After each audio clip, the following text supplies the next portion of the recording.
Good morning po.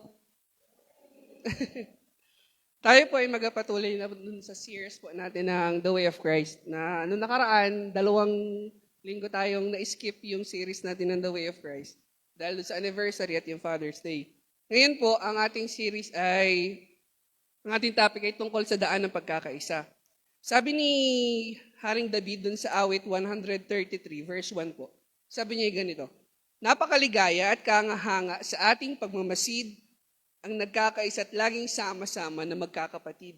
Ang alam ko po may kanta na gano'n na nagsasabi na napakaligaya at na magkakasama magkakapatid. Sa paningin ni David, ang pagkakaisa ng magkakapatid isang kahanga-hanga at napakasayang tanawin. A truly amazing thing. Kawili-wiling pagmasdan, isang kapansin-pansin at napakandang patotoo sa mundo.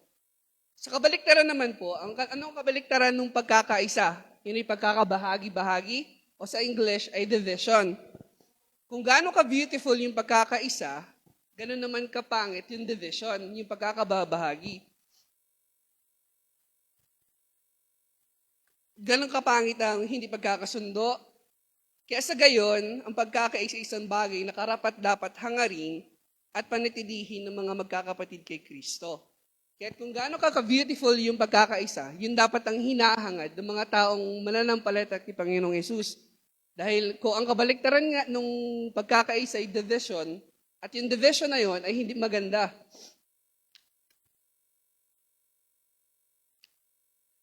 Sa Juan 17 po, 20-21, ay sabi ganito ng Panginoong Yesus, hindi lamang sila ang idinadalangin ko, kundi pati ang mga mananalangin sa akin. Dahil sa aking pahayag, maging isa nawa silang lahat, Ama, kung paanong ikaw ay nasa akin at ako'y nasa inyo, gayon din naman, maging isa sila sa atin upang maniwala ang sanlibutan na ikaw ang nagsugo sa akin. Maging isa nawa lahat, Ama. Ang pinakahangad ni Jesus ay tayong lahat ay maging isa. Ayaw ni Jesus ng iglesia na nagkakababahagi, aalis na siya sa mundo, ngunit naiwan pa sa mundo ang mga sumasampalataya sa Kanya. Kaya't idinalangin niya sila. Hindi lamang ang sumasampalataya sa Kanya noong panahong iyon, kundi pati ang mga sumasampalataya pa bunga ng pangangaral ng mga alagad noon. At kasama doon sa mga dinalangin ng Panginoong Jesus, napakahalaga kay Jesus na magkaisa ng kanyang mga alagad. Kasi sabi ni Jesus, ang ating pagkakaisa ay magiging hamon para maniwala ang mundo sa kanya ang mga nasa sanlibutan. Napakagulo po ng mundo. Alam natin ang daming nangyayari ngayon sa mundo. Ang daming mga kaguluhan. Lalo na sa gobyerno, maraming division at hindi pagkakaisa at pagkakaunawaan. May mga alitan, away, pagtalo-talo, at pagpapaligsahan. Sa gitna ng ganitong kagulong mundo, gusto ni Jesus na makita sila ng kakaibang tanawin. Isang napakaligaya, kahangahangang tanawin, at nagkakaisa laging sama-sama na magkakapatid. Hindi po ba mag-stand out sa paningin ng mundo at kapansin-pansin, kahangahangang isang bagay na gugustuhin nilang maranasan pag nakikita nila tayong mga Kristiyano na nagkakaisa? Para siyang isang baso po doon sa isang desierto, isang basong malamig na tubig sa isang gitna ng desierto. At kung halimbawa po nasa isang grupo tayo at tayo ay kulay puti ang kulay ng damit at the rest ay kulay itim, hindi ba mapapansin natin na yung tanging kulay puti na yun ang kapansin-pansin na tatatangi? Isang kapahingahan at relief mula sa mga nagkukumahog sa kapaligiran. Ang ating pagkakaisa magsisilbing daan para maniwala ang mundo kay Jesus. Yung unity po kasi ay siya'y nagbibigay ng clarity na tayo'y Kristiyano at tayo'y hindi sa mundo. Paano siya nagbibigay ng kalinawan at clarity? Kasi pag nakita ng mundo na itong mga Kristiyano na ito ay nagkakaisa beyond their differences, na iba-iba man ang ugali, iba-iba man ang pagkakatao ng bawat isa, pero beyond those differences ay nagkakaisa tayo, talagang mamamanghang ang tao. Pero sa kabaliktaran naman, kung ang mga tao ay makikita tayo na divided, talagang hindi nila paniniwalaan ang gospel. Paano sila maniniwala na makiisa kay Kristo kung tayong mga Kristiyano ay hindi nagkakaisa? Kung walang pagkakaisa, wala din tayong pinagkaiba sa mundo. How can we come off to teach, inspire them na magkaisa kay Kristo, manampalataya sa Kanya, magsisi sa kasalanan, kung sa gayon, sa ating buhay, hindi nakikita ang pagkakaisa? Mahirap sa kanilang paniwalaang makiisa kay Kristo kung hindi naman nakikita sa bawat isa ang tunay na pagkakaisa. Disadvantage para sa misyon ni Jesus ang kawalan natin ng pag-asa. Hindi maniniwala ang mundo kay Jesus kung tayo ay watak-watak. Sa halip na makatulong pa, tayo nakakasira. Yung the lack of unity makes the unbeliever do not believe the gospel. Kasi paano maniniwala yung mga unbeliever? Paano nila paniniwalaan yung gospel? Kung nakikita sa buhay natin yung pagkakawatak-watak at division. Wala sa atin yung bunga ng binagong buhay. Kasi yung pagpapakita natin ng unity is one of the living testimony na tayo'y parte ng katawan ni Kristo. Kaya't ganyang kahalaga ang ating pagkakaisa. Kaya't ang utos ni Pablo sa mga unang mananampalataya sa Efeso 4, 3-6 ay ganito. Pag sumikatan ninyo, mapanatili ang pagkakaisa mula sa Espiritu sa pamamagitan ng buklod ng kapayapaan, iisa lamang ang katawan at iisa rin ang Espiritu. Gayon din naman, iisa ang pag-asa ninyong lahat. Dulot ng pagkatawag sa inyo ng Diyos. May isa lamang Panginoon, isang pananampalataya, isang bautismo, isang Diyos at Ama, nating lahat, siya'y higit sa lahat, gumagawa at sumasa lahat. Sabi doon sa unang part ng verse, sabi doon ay pagsumikatan ninyo. Iyan ang utos, ang salitang mong pagsumikatan, ay pag sinabi natin pagsumikatan, ay tinangangaulang ng pagsikapan, pilitin, gawin ng buong makakaya, gawin ng lahat ng makakaya, kahit gaano pa man ito kahirap, tiisin ang lahat ng sakit, makamit lamang ang pagkakaisa. Huwag tayong papayag na mayroon anumang bagay na magiging sanhi ng pagkakawatak-watak.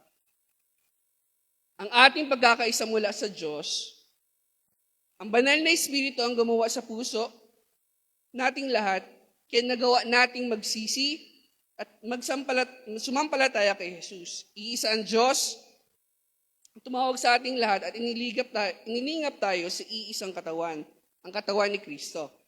At sa katawan na iyan, nananahan at patuloy na gumagawa ang isang Espiritu, ang banal na Espiritu. Iisa ang pag-asang pinangahawakan natin ang buhay kasama ang Diyos sa langit. Iisa ang sinasampalataya natin at pinaglilingkuran nating lahat. Binautismuhan lahat tayo sa iisang bautismo. Iisa ang Diyos at Ama nating lahat na siyang gumawa at nanahan. At sabi po doon sa Galatia 3:27, ang buhay mismo ni Kristo ang isinuot sa inyo na parang damit ng kayo'y mabautismuhan sa Kanya. Ang buhay mismo ni Kristo ang isinuot sa inyo na parang damit ng kayo'y mabautismuhan sa Kanya. Tayong lahat ay parang isinuotan ng iisang damit.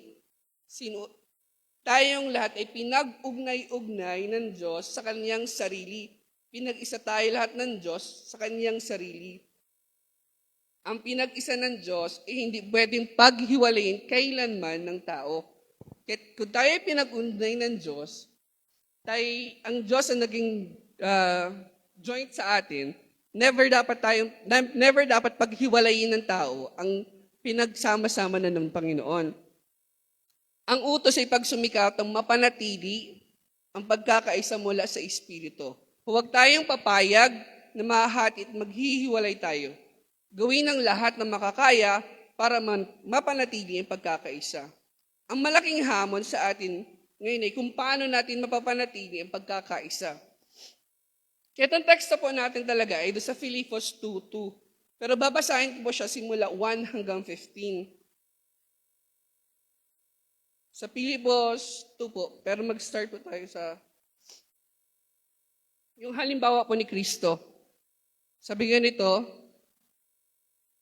kaya sapagat meron kayong kasiglahan mula sa Diyos, merong kaaliwan ng pag-ibig, merong pakikipag-isa sa Espiritu Santo, at merong kagandahang loob, at malasakit para sa isa't isa.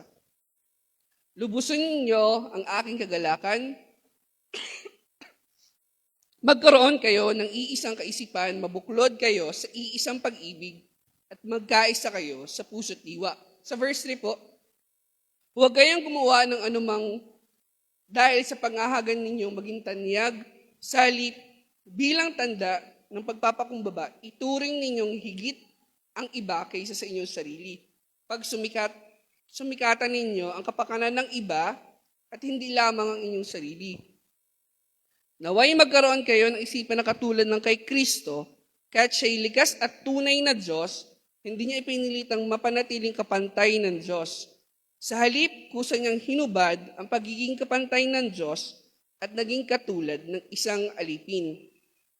Ipinanganak siyang tulad ng karaniwang tao at nang si Kristo ay maging tao, nagpakumbaba siya at naging masunurin hanggang kamatayan, maging ito man ay kamatayan sa krus. Verse 9 po, at dahil ito, siya'y lubusang itinaas ng Diyos at binigay sa kanya ang pangalang higit sa lahat ng pangalan.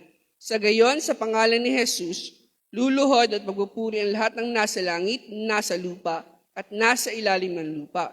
At para sa ikalalulhati ng Diyos Ama, ang lahat ay maghahayag na si Jesucristo ay Panginoon, maging ulirang anak ng Diyos.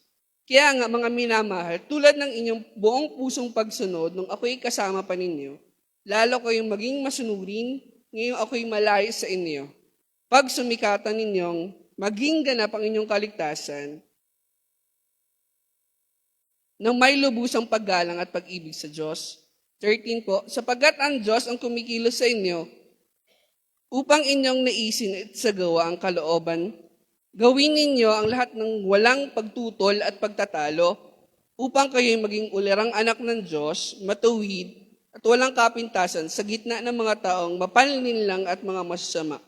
Sa gayon, magsisilbi kayong ilaw sa kanila tulad ng bituing nagniningning sa kalangitan. Kaya't ngayon po, ang sasagutin natin ay alam naman natin na mayroon na tayong pagkakaisa.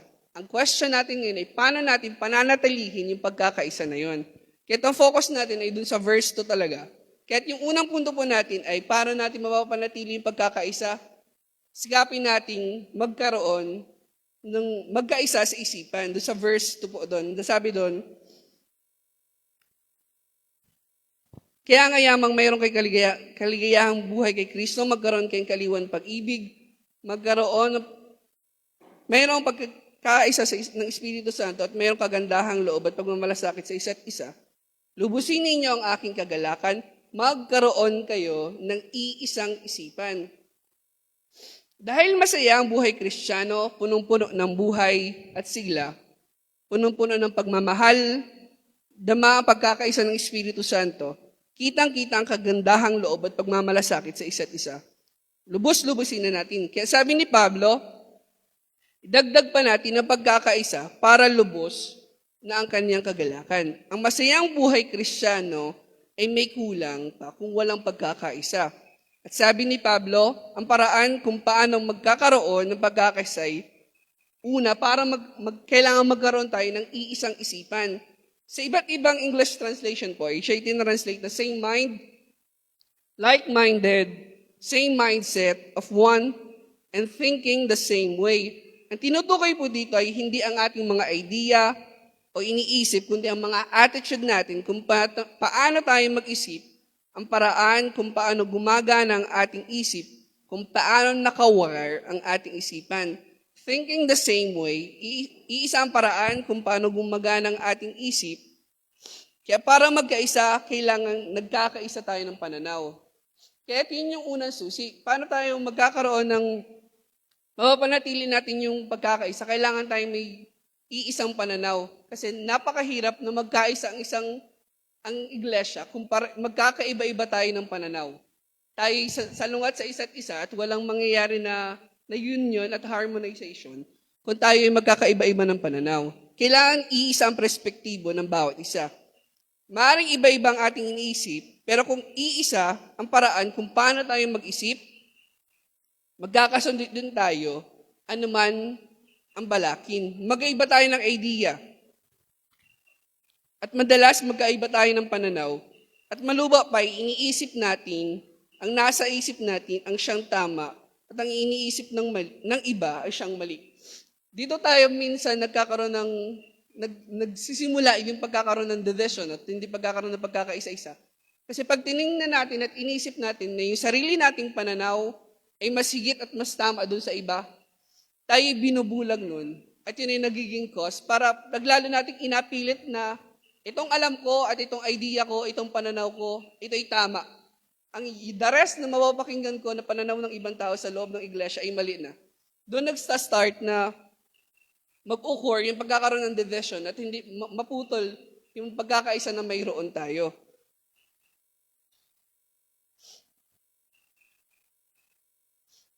Palagi nating ipangatiwaranan at ipagtanggol, lating ipagtatanggol ang ating sariling pananaw. Kasi yan talaga ang very root nating mga tao. Pag alam natin sa sarili natin na yun ay tama, yun ay ipaglalaban natin hanggang sa dulo. Ang mga tao ay nagkakagulo at nagkakawatak-watak kasi iba-iba ang kanilang punto de vista or point of view. Paano tayo magkakaroon ng iisang kaisipan? Ang sagot po ay nandun sa Philippians 2:5. Sabi doon, naway magkaroon kayo ng kaisipan ng katulad kay Kristo. Yun ang sikreto upang magkaroon tayo. Magkaroon tayo ng iisang kaisipan. Tayo kailangan magkaroon ng kaisipan katulad ni Kristo. Kailangan nating palitan ang ating pananaw at gawin itong kagaya kay Jesus. Paano ba mag-isip si Kristo? Tingnan natin sa verse 6 hanggang 8. Sabi niya ganito, kahit siya'y likas at tunay na Diyos, hindi niya ipinapilitang manatiling kapantay ng Diyos. Sa lipkusan niyang hinubad ang pagiging kapantay ng Diyos at naging katulad ng isang aliping. Pinanganak siyang tulad ng karaniwang tao at nang si Kristo yung maging tao, nagpakumbaba siya at naging masunurin hanggang kamatayan, maging ito man ikamatayan sa krus. Pansinin po natin kung paano mag-isip si Jesus. Siya ay Diyos, tunay na Diyos, pero nagpakababa at naging masunurin hanggang kamatayan. Gaano kahirap sa hari ng buong sansinukob ang magpakumbaba at mamuhay tulad ng isang alipin. Ngunit ito'y kusa na ginawa ni Jesus, hindi napilitan lamang, hindi din dahil kailangan, kusang loob. Para magkasundo, dapat pare-pareho tayo ng iniisip na may pagpapakumbaba at lubos sa pagpapasakop sa kalooban ng Diyos.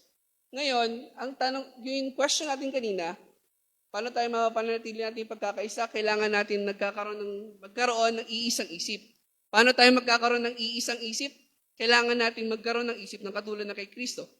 At paano natin magkakaroon tayo ng ganong isip na kay Kristo? Kailangan natin i-take away yung sarili nating pananaw at sarili nating iniisip na kala natin ay tama. At yun ay, ang sundin na yung kalooban ng Diyos. At ano yung kalooban ng Diyos? Paano mag-isip ang Panginoong Jesus? Siya'y lubos na mayroong pagpapakumbaba at pagpapasakop sa kalooban ng Diyos Ama. Kasi kung ganun po, kung yung issue natin kanina ay pinipilit natin yung ating sariling pananaw at sariling alam na pananaw na yun yung tama, kung yun ay papalitan natin ng isip ng Panginoon, kung paano mag-isip ang Panginoong Jesus, na sinabi natin kung paano mag-isip ang Panginoong Jesus, na siya'y Diyos man, siya iginiba at meron siyang pagpapakumbaba. Gayon mangyayari ngayon, yung pag-iisip natin na pinipilit natin yung tama na yun, i-take away natin at ibababa natin yun. At tayo magkakaroon na ng pagpapasakop. Kaya kailangan mayroon tayong pag-iisip ng katulad ng kay Kristo na mayroong humility. Yun ang kailangan. Hindi ang iniisip natin ng mahalaga, kundi ang iniisip ng Diyos Ama. Kahit gaano pa kalaki ang pagkakaiba ng iniisip natin, kung ang inuuna natin at sinusunod natin ang kalooban ng Diyos, magiging willing tayong i-give up anuman ang iniisip natin kung gaano man kahalaga sa palagay natin ng idea. Para bigyan na nasa isip ng Diyos, kahit pa mapawalang kabuluhan na, umaded man ang ating isipan, kung ang ating kaisipan at panukala naman ng Panginoon Diyos ang nasusunod. Iyon ay sapat na. Sabi ni Jesus, ako'y bumaba sa langit hindi upang gawin ang sarili kong kalooban, kundi ang kalooban niya na nagsugo sa akin. Kailangan nating magkasundo na sa anumang bagay at sa anumang pangyayari, ang kalooban ng Diyos ang palaging sundin. Iyan ang tamang pananaw. Para mangyari ito, kailangan nating kilalanin ang supremacy or sovereignty ng plano ng Diyos at panukala. Hindi na isa pang susi. Paano tayo magkakaroon ng pagkakaisa? At paano tayo susunod sa kalooban ng Diyos? Kailangan kilalanin natin na siya ay Diyos ng buhay natin, na kilala natin yung kanyang supremacy at sovereignty sa buhay natin. Na willing tayong i-give off yung mga bagay na akala natin ay tama, mga idea natin na akala natin ay tama, para dun masunod yung kalooban ng Diyos. Ang sabi ni Yahweh, ang aking kaisipan ay hindi inyo kaisipan, ang inyong kaparaanan ay hindi ko kaparaanan. Kung paano ang langit ay mas mataas kaysa lupa, ang aking kaparaanan ay higit kaysa sa inyong kaparaanan, at ang aking kaisipan ay hindi maabot ng inyong kaisipan. Ang kaisipan at kaparaanan ng Diyos ay ibang-iba kaysa sa atin. Malayong malayo sa iniisip natin. Mayabang ang isang taong nag-iisip. Ang nasa isip niya ay pag-iisip ng Diyos, malibang direktang narinig niyang itong mula sa Diyos. Minsan, pakiramdam natin tamang-tama tayo, na para bang ang nasa isip natin ay may basbas ng Panginoon. Kaya inilalaban natin kahit saan tayo makarating. Mapanganib kapag ang sariling kaisipan natin ang palagi nating iginigiit nang hindi tayo nakikinig sa tinig ng Diyos. Kaya yun yung isang nagiging rason at dahilan talaga. Pag talagang ipinipilit natin at iginigiit natin yung mga bagay na akala natin tama, pero talagang mali yun. Talagang magkakaroon, hindi natin mawawala yung pagkakaisa na mayroon.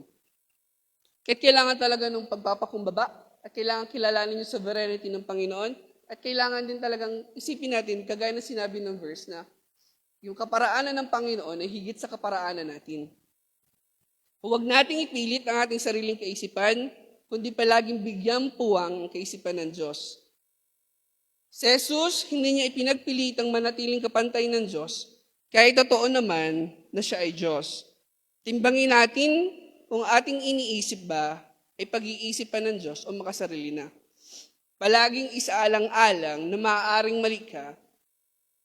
Isang taong mayabang lamang ang nag-iisip na ang kanyang kaisipan ay palaging tama. Kaya't mali yung quote and quote na tayo palaging tama. Madalas palagi tayong mali.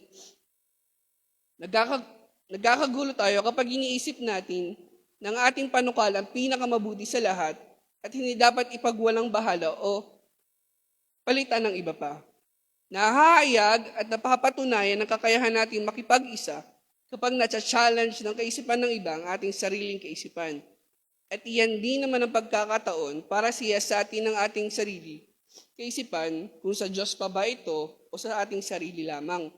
Tularan natin si Jesus na kahit ang sarili niyang isipan ay pinasakop niya sa Diyos Ama at kusang sumusunod sa Ama, gaano man iyon kahirap. Kaya yung unang punto natin, paano tayo magkakaroon ng panatili pagkakaisa? Kailangan tayong mayroong iisang isip. Paano tayo magkakaroon ng iisang isip? Kailangan tayong mag-isip katulad ni Kristo. Paano mag-isip si Kristo? Siya'y nag-iisip. Siya'y may pag-iisip na magpapakumbaba at pagpapakilala doon sa sovereignty at sa kapangyarihan ng Panginoon. At kailangan din nating i-give up talaga at isipin lagi na yung idea natin at iniisip natin ay siyasatin natin kung yung bang mga pag-iisip natin at pananaw na yun, ay yun ba'y kalooban ng Diyos o yun ay pang sarili lamang natin. Kahit everyday, kailangan nating i-reflect at i-examine yung iniisip natin. Kasi maaaring pag pinipilit natin yung mga bagay na yun, nang wala naman yun na hindi yun ang kalooban ng Diyos, maaaring yung mag-cause ng division. Kahit pangalawa po naman, ang ating pangalawang puntay, dun sa pangalawa, ay sikaping magkaisa ng damdamin. Kung kanina ay magkaroon ng iisang kaisipan, ngayon naman magkaroon ng iisang damdamin. Doon pa rin po sa verse, sabi doon, lubusin ang inyong kagalakan, magkaroon kayo ng iisang kaisipan, mabuklod kayo ng iisang pag-ibig, at magkaisa kayo sa puso't diwa. Ang pangatlong sekreto ng pagkakaisa ay magbuklod sa iisang pag-ibig. Pansinin po natin ginamit ang word na mabuklod sa iisang pag-ibig. Ano pagkakaiba nito pag sinabing mabuklod ng iisang pag-ibig? Yung mabuklod ng iisang pag-ibig ay nangangahulugan na iisang pag-ibig lamang ang nagbigki sa atin. Kung iahalin tulad po sa walis, di ba po yung walis? Siya ay magkakahiwalay-hiwalay na piraso. Pero ang nagbubuklod sa kanya yung tali para siya yung maging isa.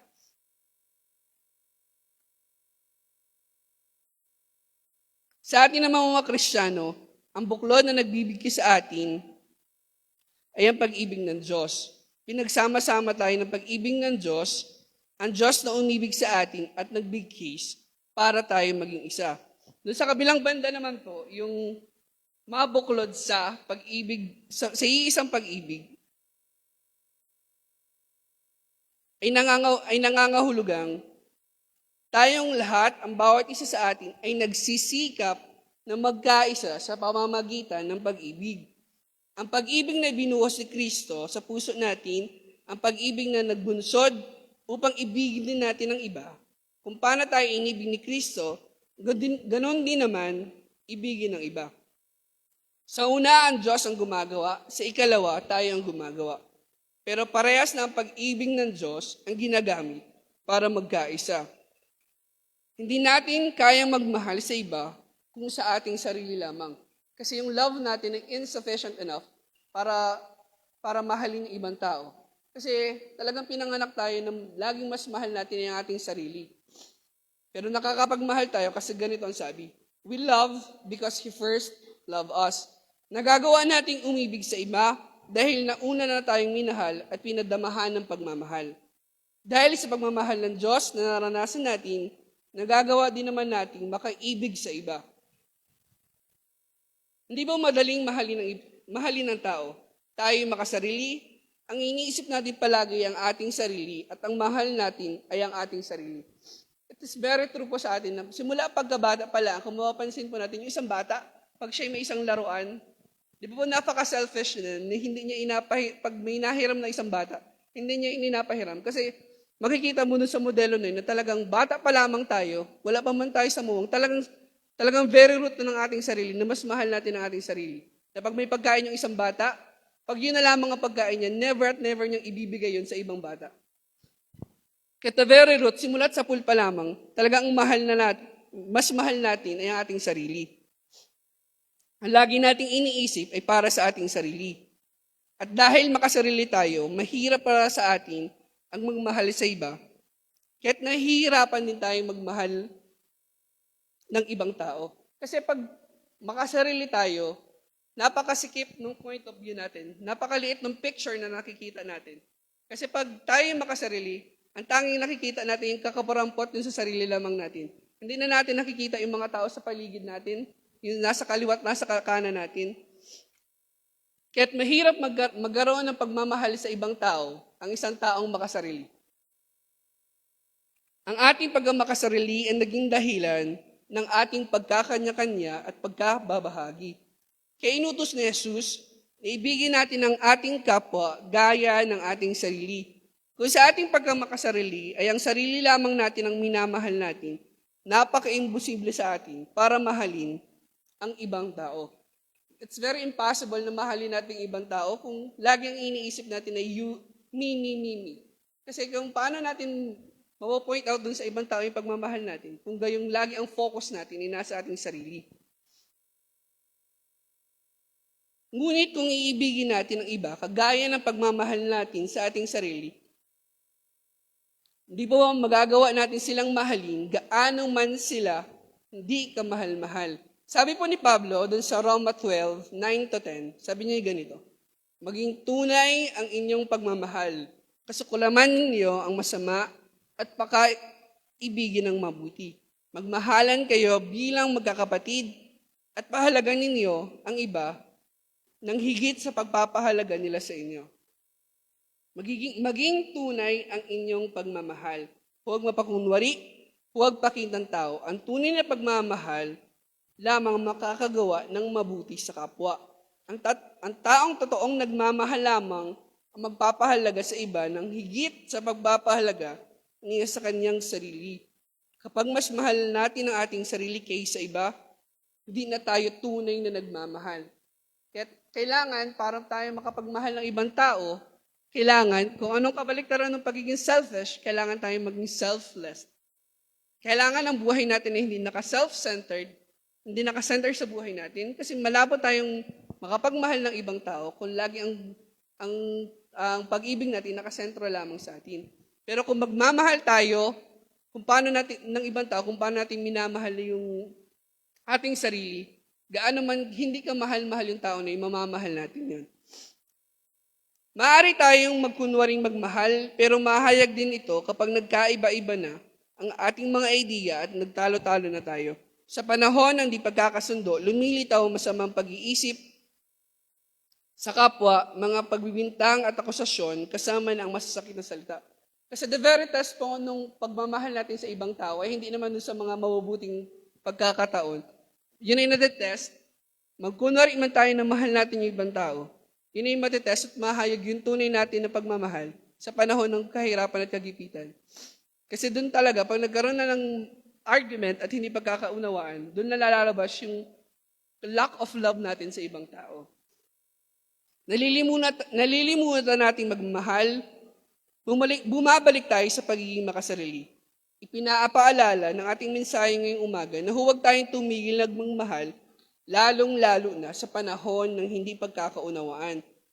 Ang tunay na pagmamahal ay matiyaga, magandang loob, hindi mainggiting, hindi mayabang, hindi mapagmataas, hindi magaspang ang pag-uugali, hindi ikinatutuwa ang gawaing masama, hindi ikinagagalak ang katotohanan, kundi ikinagagalak ang katotohanan, ang pag-ibig ay mapagpatawad, mapagtiwala, puno ng pag-asa, at mapagtiis hanggang wakas.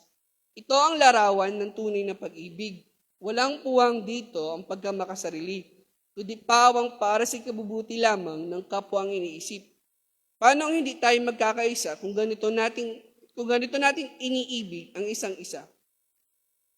Ang sikreto sa tunay na pagkakaisa ay tunay na pag-ibig. Sabi po doon, ang sikreto sa tunay na pagkakaisa ay tunay na pag-ibig. Kaya kung mayroon tayong tunay na pag-ibig, magkakaroon tayo din ng tunay na pagkakaisa. Kahit anong equivalent doon, kung wala tayong tunay na pag-ibig, wala din tayong tunay na pagkakaisa. Ang pagyamanin natin ay ang tunay na pagmamahal, kasuklaman natin ng masama. Huwag nating hayaang mangibabaw ang masama, daigin natin ng mabuti ang masama. Kapag hinayaan nating madaig tayo ng masama, makakagawa tayo at makakapagsalita na masama na lalong ikawawasak ng ating pagkakaisa. Sa halip na maliit na lamang ang problema, ay lalo natin nang pinalulubha. Sabi naman po sa Galatia 5:15, kung kayo'y nagkakagatan at nagsasakmalan, parang mga hayop, mauubos kayo. Kung tunay nating minamahal ang ating kapatid, sisikapin nating ayusin ang hindi pagkakaintindihan dahil ayaw nating mawala siya sa atin. Madalas, ang iniibig lamang natin ay ang mga umiibig sa atin. Kung ganito ang gagawin natin, sabi ni Jesus, wala tayong pinagkaiba sa mga hindi sumasampalataya. Kung mamahalin lamang natin ang mga tao nagmamahal sa atin, we are loving conditionally. Kasi kung ganoon na mamahalin lamang natin, kung yung mga tao nagmamahal sa atin, magiging quote and quote, yung love natin ay conditional. Pero kung tatandaan natin, hindi yun ang itinuro ni Jesus sa atin. At hindi rin yun ang natanggap natin sa Panginoong Jesus. Tayo minahal ng Panginoon, gayong mamang hindi tayo kamahal-mahal, unconditionally. Kaya bilang tayo naka-experience ng unconditional love, tayo din dapat ay mag-express ng unconditional na love. Di ba pa sabi natin, may bibigay lamang natin yung mga bagay na natanggap natin. Gayong natanggap nating unconditional love na yon, nararapat din lamang na ibigay natin sa ating kapwa at sa ating kapatid sa iglesia yung unconditional na love na yon. Kaya look how beautiful it is kung tayong lahat ay nagbibigay ng unconditional sa bawat isa. Talagang dadalhin tayo nito sa lubos na pagkakaisa. Kasi kung ganun yung kanina sinasabi natin, na mamahalin lamang natin yung mga taong nagmamahal sa atin, talagang malabong mangyari yung pagkakaisa. Paano sa senaryo, halimbawa, na hindi kamahal ng isang tao, talagang hindi, wala nang pagkakaisa, talagang kung nagkaroon kayo ng argument at hindi pagkakaunawaan, talagang away na agad yun, tapos na agad yun. Pero kung tayo magmamahal, kung paano tayo minahal ng Panginoon sa ating kapwa, na beyond kung ano man yung ginawa sa atin, masama man yun o sobrang sakit man yun, magpapatawad tayo because we experience love unconditionally. We should love also others unconditionally. Kaya ang question ngayon, kaya kapag hindi natin mapagpansan siya ng isang kapatid, tanungin natin ang ating sarili. Tunay ko bang minamahal ang taong ito? Ang dahilan ng pagkakaroon natin ng maraming away at yung pagkakasunduan ay dahil hindi tayo nagmamahalan sa isa't isa. Sabi na sa 1 Peter 4:8 po, above all, love each other deeply because love covers multitude of sin. Sabi doon, above all, love each other deeply because love covers a multitude of sin.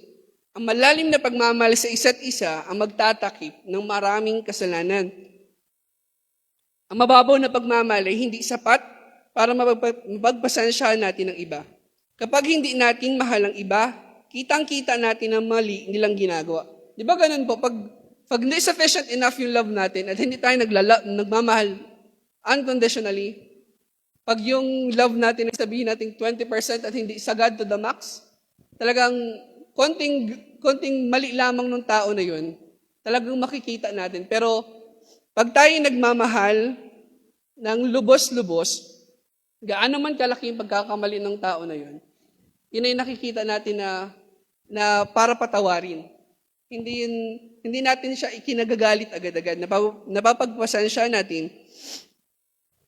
Pero kapag mahal natin ang iba, inuunawa at binibigyan natin ng rason ang kanilang pagkukulang. Ang ating makakasalanan sa isa't isa ang dahilan ng ating paglayo at pagkawatak-watak. Pero ang pag-ibig naman ang nagbubuklod, ang nagtatakip ng maraming kasalanan. Kung yun ang kasalanan daw po ay naging rason at dahilan kung bakit tayo nagkakaroon ng division, yung pag-ibig naman na yun ang nagiging buklod para naman yung division at yung bagay na idinudulot ng kasalanan ay matakpan at muling magkaisa. Pagyamanin natin ng malalim na pagmamahal sa isa't isa. Kung lahat ng mananampalataya kay Kristo ay umiibig ng ganito, may kasalanan pa bang hindi may papatawad? Kung lahat ng kasalanan ay naipatawad na, may dahilan pa ba para magkabahabahagi, magkanya-kanya o magkagulo-gulo? Sabi ni Jesus sa 1:13-35, kung kayo'y mag-iibigan, makikilala ng lahat na kayo'y alagad ko. Ang ating pagmamahal ang magiging patotoo sa mundo na tayo yung mga alagad ni Kristo. Kaya yung pangalawang punto po, kung yung una, kailangan meron tayong nag-iisang isipan, ngayon kailangan tayo nagkakaroon ng isang damdamin, na kailangan tayong merong iisang pag-ibig. Yung pag-ibig na yon, magiging rason at dadahilan para mag-patch ng mga bagay at mga kasalanan natin sa bawat isa. Na kung gaano man kalaki yung kasalanan ng bawat isa, kung ano man yung maaring maging cause ng division, mauunawaan natin at everyday nating pagpapatawad yung mga kapatid natin. At yun ay magiging rason para mapanatili natin yung pagkakaroon natin ng unity. At yung pangatlo po at panghuli ay sikapin natin magkaroon ng iisang diwa, magkaisa sa diwa. Doon pa rin po sa Filipos 2, yung dulong part, sabi doon, magkaisa kayo sa puso at diwa. Ang diwa po ay kung ano ikaw, kung sino ikaw, kung ano ang mahalaga sa inyo, ano ang bumubuo sa iyo, ano ang nagpapatibok sa puso mo, para saan ka bumabangon, Nescapier. Ang nagdidikit sa lahat ng iyong ginagawa, maaari nating sabihin na ang diwa ay ang panloob na dahilan at layunin o motibo ng lahat ng ating ginagawa. Yung diwa daw po ay ang panloob na dahilan at layunin o motibo ng ating ginagawa. Yun ang nagdadrive sa atin, sa ating mga ginagawa, yung diwa na yun. Ang pagkakaroon ng iisang diwa ay nangangahulugan ng pagkakaroon ng iisang espiritu, iisang focus, iisang layunin. Ang nagkakaisang diwa ay nakikita sa sama-samang pakikipagsangkot. Ang palatandaan naman na magkakaibang diwa ay pagkakampi-kampi, pagkakabahabahagi, pagkakanya-kanya, pagkapangkat-pangkat at pagsasalita ng laban sa isa't isa. Doon po sa unang Korinto 3:4-5, ito yung naranasan ni Pablo. Sabi doon, kapag sinabi ng isa, ako'y kay Pablo, at ng iba, ako'y kay Apolos, hindi ba tanda iyon na kayo'y namumuhay pa sa laman? Sapagat sino si Apolos, sino si Pablo? Kami mga lingkod lamang ng Diyos na kinasangkapan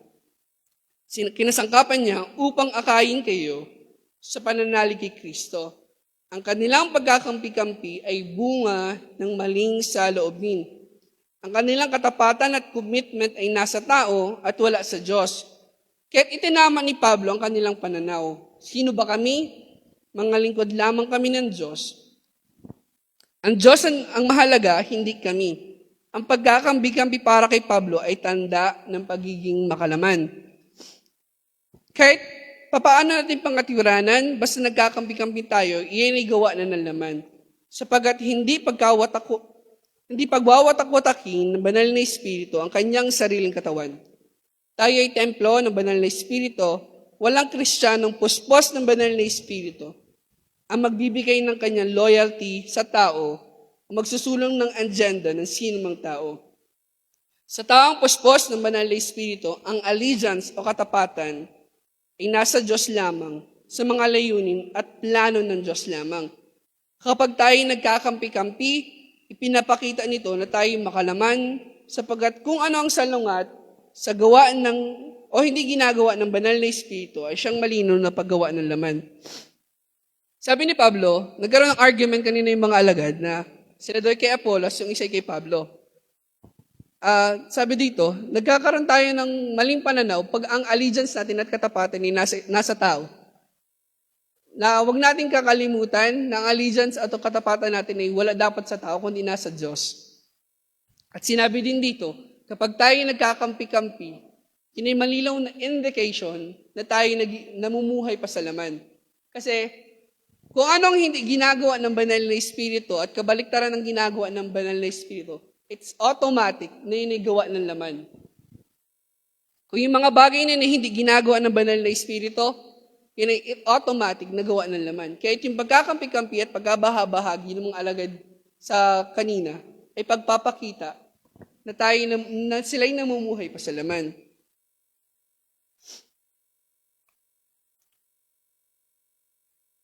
Ang isang puso't diwa ay sinalin sa English na one spirit, united in spirit, iisang espiritu, intent on one purpose of one accord.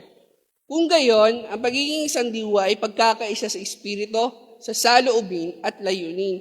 Kung magkaibang ating saloobin at layunin, hindi nga tayong magkakasundo.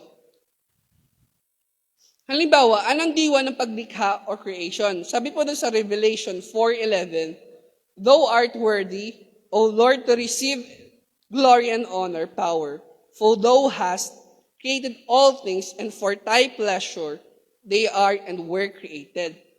Ano ang diwa ng paglikha? Ang mag-create ng mga nilalang na magbibigay kasiyahan, luwalhati, at papuri sa Diyos. Kasi ang Diyos ay karapat-dapat sa lahat ng ito. Kaya ngayon, nilikha na sila, dapat talaga silang magbigay ng luwalhati at papuri sa Diyos. Kasi iyon talaga ang nangingilalim na dahilan kung bakit sila nilikha ng Diyos.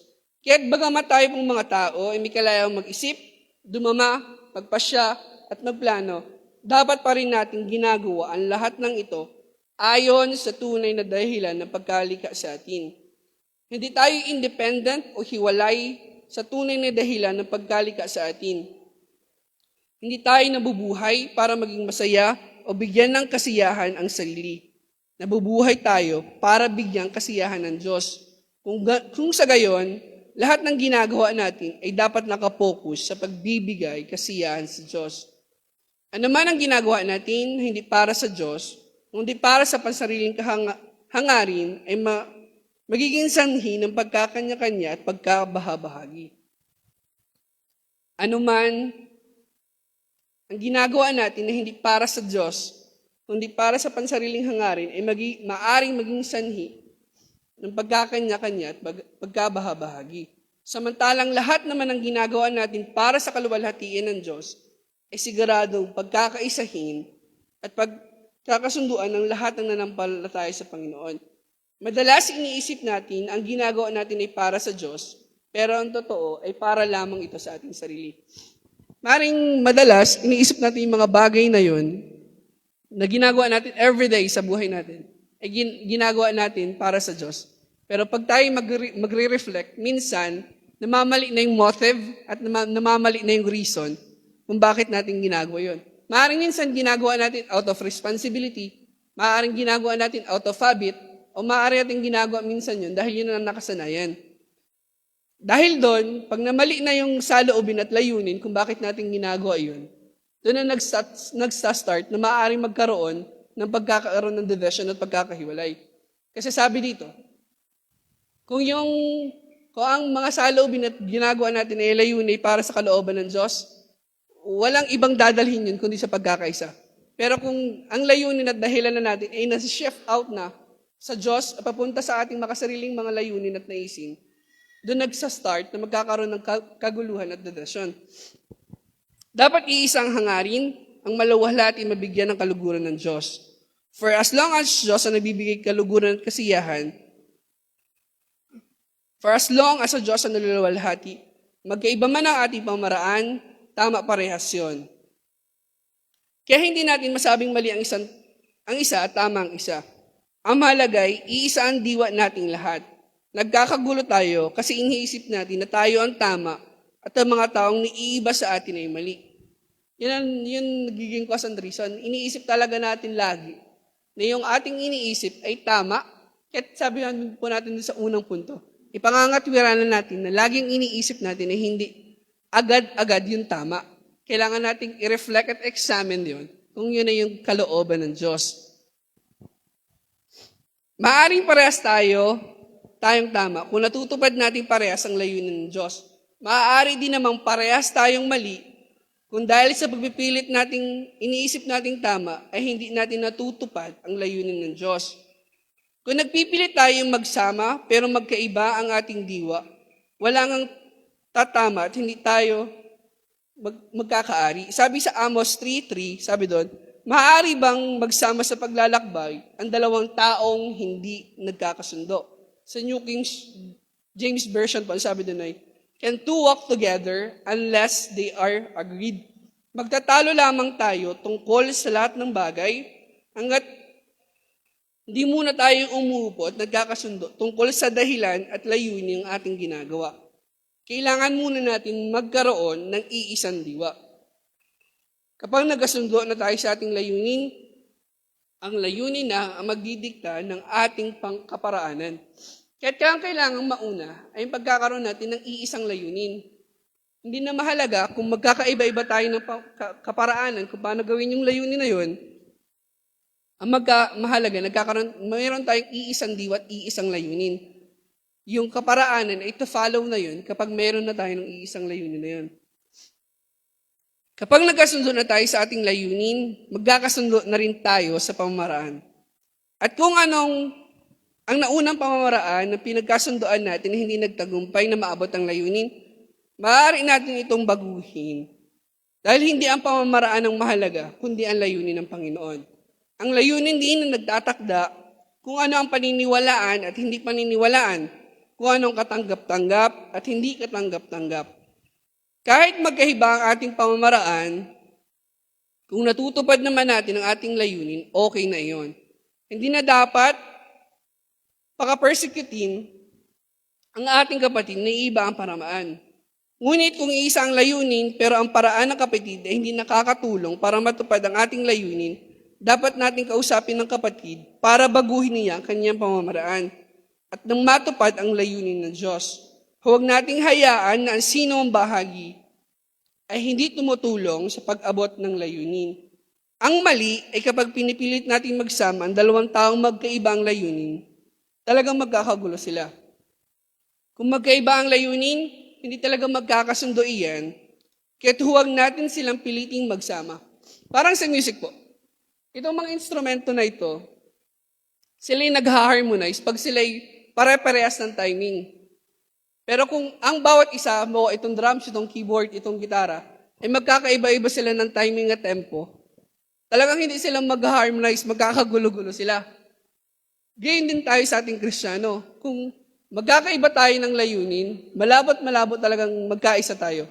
Talagang dadalihin tayo nun sa pagtatalo at pagkakaroon ng pagkakabahabahagi. Kung paano yung kagaya ng mga instrumento, kailangan silang may iisang timing, nag-a-agree sila sa isang timing. Ganon din naman, kailangan sa ating Kristiyano, nag-a-agree tayo sa iisang layunin.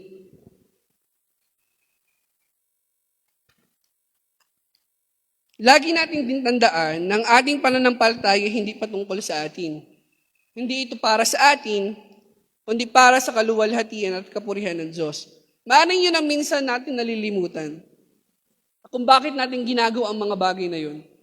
Minsan nagiging focus na natin ngayon sa sarili natin. Nalilimutan natin, ay oo nga pala, ito yung ginagawa ko na ito ay hindi para sa akin. Na ang buhay ko nito ay hindi para sa akin. Kasi pag namali talaga tayo ng focus, talagang doon tayo mag-start, magkaroon ng division. Ang anumang pangsariling paghati-kain ay kalaban ng layunin ng Diyos at palaging magdadala sa kaguluhan at pagkabaha-bahagi. Ang division ay bunga ng dalawang vision. Yung di po, yung di ay na word, ni-research ko po siya, nasabi doon ay, siya nangangahulugan na two or double. Kaya di ba po doon sa mga common scientific terms, sabi doon, yung dioxide, ibig sabihin ng dioxide, 2 oxygen. Yung diatomic, ibig sabihin ng 2 atom. Yung dipole, ibig sabihin nun, 2 pole. Siya ay isang negative at isang positive.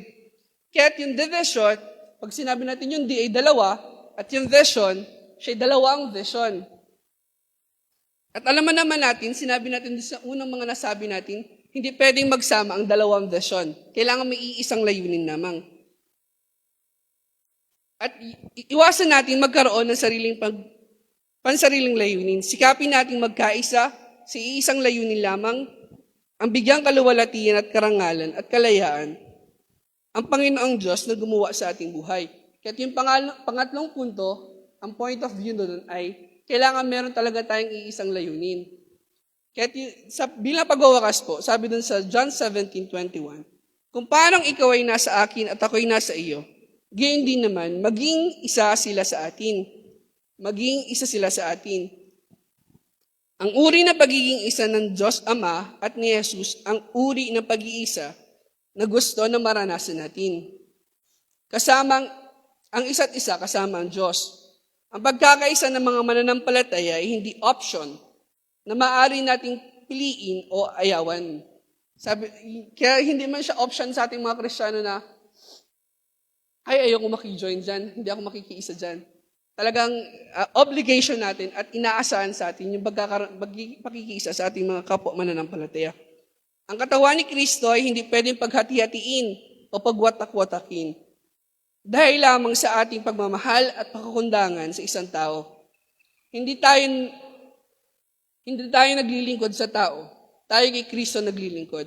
Mahalaga ang tao, pero mas mahalaga si Kristo. Sabi ni Pablo sa unang Korinto 3:7, hindi ang nagtanim o nagdilig ang mahalaga, kundi ang Diyos, sapagkat siya ang nagpatubo at nagpalago. Itama natin, mga kapatid, ng ating pananaw. Hindi tayo ang mahalaga, kundi ang Diyos. Gaano man kalaki at tila ambag natin sa gawain ng Diyos, kailangan magkaisa tayo sa kanyang pag-iisip. Kung iba ang iyong pag-iisip kaysa dito, ang sabi naman ni Pablo po doon sa Philippians 3:10, tas ma-jump po sa 15, ang tanging hangarin ko ngayon ay lubusang makilala si Kristo, maranasan ang kapangyarihan ng kanyang muling pagkabuhay, makibahagi sa kanyang mga paghihirap at maging katulad niya sa kamatayan. Ganyan ang dapat maging isipan natin, matatag sa pananampalataya. Kundi ganito ang iyong pag-iisip, ipapaunawa sa iyo ng Diyos. Malinaw mga kapatid, kapag kay Pablo, ang mabuhay ay para kay Kristo at may kasatuparan ang layunin ni Kristo, kahit mahulugan pa ito ng kanyang sariling kamatayan. Ganito din dapat ang nag-iisip ang isang matatag na Kristiyano. At kung iba ang takbo ng ating isip, kaysa dito, lumapit tayo sa Diyos. Hingi ng kanyang pag-iisip at ipaunawa ito sa atin ng Panginoon. Huwag tayong manatili sa ating dating pag-iisip, kundi bigyan daan natin ang pag-iisip ng Panginoon. Huwag mong isipin na pwede kang maging Kristiyano nang hindi lubos nakikiisa sa kapatiran. Kasi, di ba sabi po natin, no man is an island. Ganoon din sa ating Kristiyano. Hindi tayo pwedeng soloista bilang Kristiyano. Hindi tayo pwedeng nag-iisa bilang Kristiyano. Talagang requirement sa atin at talagang inaasahan sa atin na makiisa. Hindi tayo pwedeng hindi makiisa dun sa, maaari bang yung kamay ay hiwalay dun sa katawan? Kaya talagang requirement sa atin na mag-isa. Bahagi ka ng katawan ng iglesia, ang iglesia ay tayo.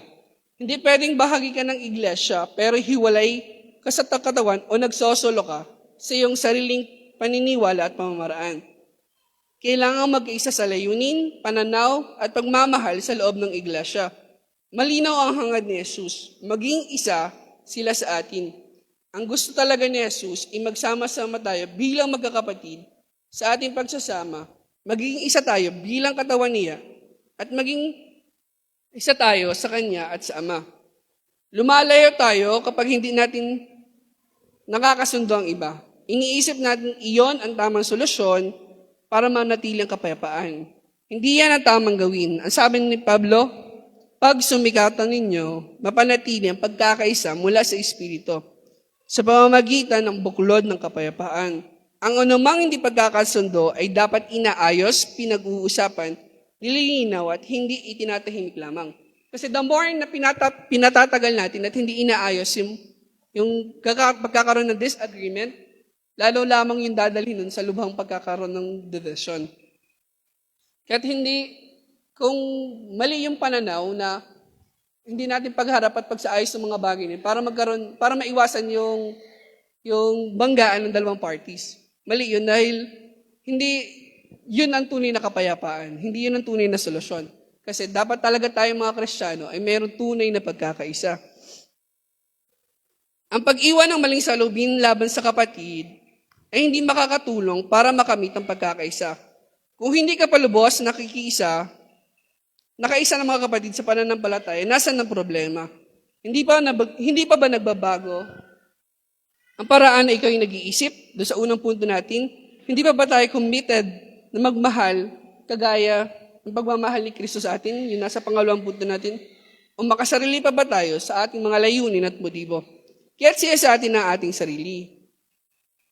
Mas mahalaga pa ba ang ipaglaban mo kaysa makasatuparan ang layunin ng Diyos sa pamamagitan mo? Kaya't ang mensahe po ngayon ay malaking hamon sa atin kung paano tayo makikipag-isa. Isipin natin ang problema ay wala sa kanila, ang problema ay nasa atin.